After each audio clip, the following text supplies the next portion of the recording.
এবার অনিকেতের জীবনে সন্তান নিয়ে ফিরে এলো শ্যামলী। এবার নতুন মোড় নিল গল্প।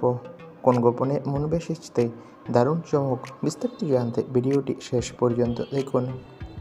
জি বাংলার অন্যতম জনপ্রিয় ধারাবাহিক কোন গোপনে মন বেসেছে, এই ধারাবাহিকের গল্প শুরু থেকেই দর্শকদের মন জয় করে নিয়েছে। অনেকের মতে গোয়েন্দাগিন্নি দীপ জেলে যায়ের পর বহুদিন বাদে এমন ধরনের গল্প এসেছে টিভি পর্দায়। দর্শকদের ভালোবাসায় প্রতি সপ্তাহে টিআরপিতে ভালো রেটিং অর্জন করছে এই ধারাবাহিক। তবে আচমকাই ধারাবাহিকের নতুন প্রোমো দেখে অবাক সকলে। প্রোমো অনুযায়ী অনিকেত হাতে ফুল নিয়ে কারো ছবি আঁকছে।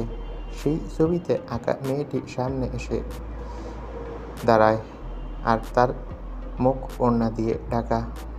ওড়না সরাতেই দেখা যায় সেই মেয়েটি দেখতে হুবহু শ্যামলীর মতো, তবে শ্যামলীর মতো সাদা সিধে নয়, খুব আধুনিক সেই মহিলা। তাহলে কি যমজ শ্যামলী, নাকি অনিকেতের সঙ্গে ডিভোর্সের পর নতুন রূপে ফিরল শ্যামলী? গল্পে নাকি আরও ধামাকাদার টুইস্ট অপেক্ষা করছে। এবার নাকি একটা সন্তান নিয়ে গল্পে ফিরবে শ্যামলী। তবে সেটা কি শ্যামলী ও অনিকেতের সন্তান, নাকি অন্য কারো? সেখানে নাকি বড় ধামাকা টুইস্ট অপেক্ষা করছে।